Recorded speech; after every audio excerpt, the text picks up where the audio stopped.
today now story time will be about a US urban legend named Clap Clap. This urban legend curse is to warn people not to clap in forested or abandoned areas. How did this legend came about? Well, there was once a couple who was exploring the Lost Mountain area and they came across an abandoned cabin. The sun was setting, so they figured out the best choice for them was to camp at the old cabin. The wife was very uneasy and frantic, but the husband calmed her down, right? Calm down, my queen. And then the wife is like, I'm gonna die, my king. Oh my god, that's so cringe. Oh my shit. Without a map or a compass, they decided to camp there overnight and to find their car the next morning. As they walked around the cabin to survey the area, they realized that the windows are mostly broken and the house has seen better days. Basically, it's quite run down, but it's livable. They decided to seek refuge there. In order to make sure that there was no one in the house, they began to knock on the door, asking if anyone is in there. So after knocking on it for a few seconds, there was no one responding.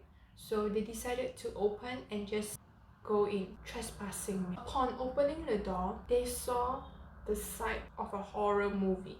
The only furniture there was a chair, and it's unsafe to sit on it. The couple began to unpack their backpack and prepare for the night ahead. While unpacking, they smelled a really...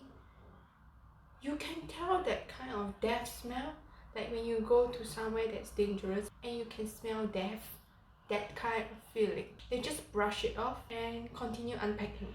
While the husband was unpacking, the wife went to explore the area.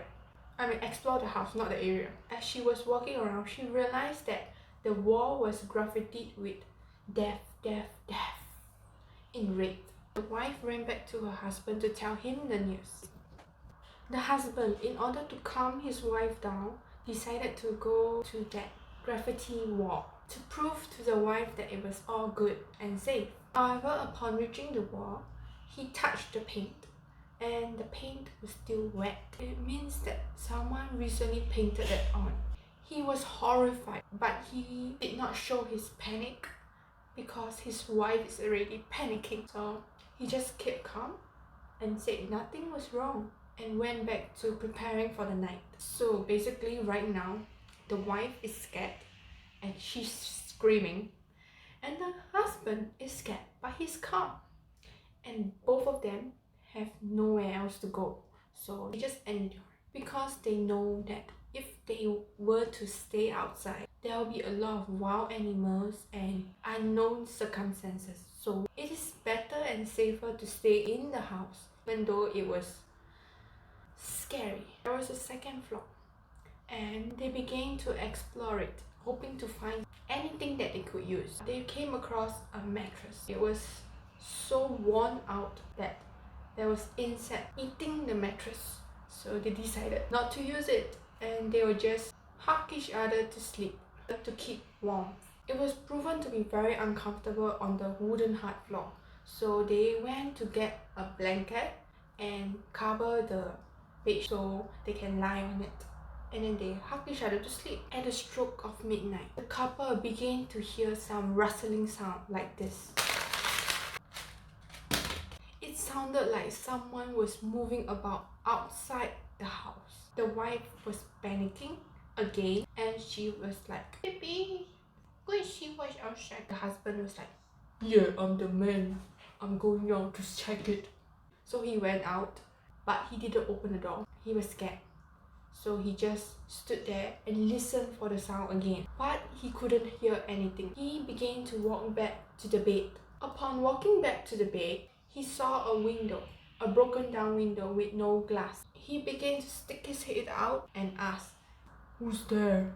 There was no answer. He was about to go back to the bed when the wife suddenly said, it might be someone who can't speak. So the husband decided to ask the second question. He stuck his head out again and asked, is there anyone there? Clap once for yes and twice for no. Suddenly, the silence of the eerie night is broken by a loud clap. The man suddenly turned to his wife. Babe, there is someone outside. The man was scared, but he was curious. He stick his head out of the window and asked another question. Are you the owner of the cabin? Are you a man? Are you a woman? Are you a human? Did you come here alone? How many are you with? Clap for each person.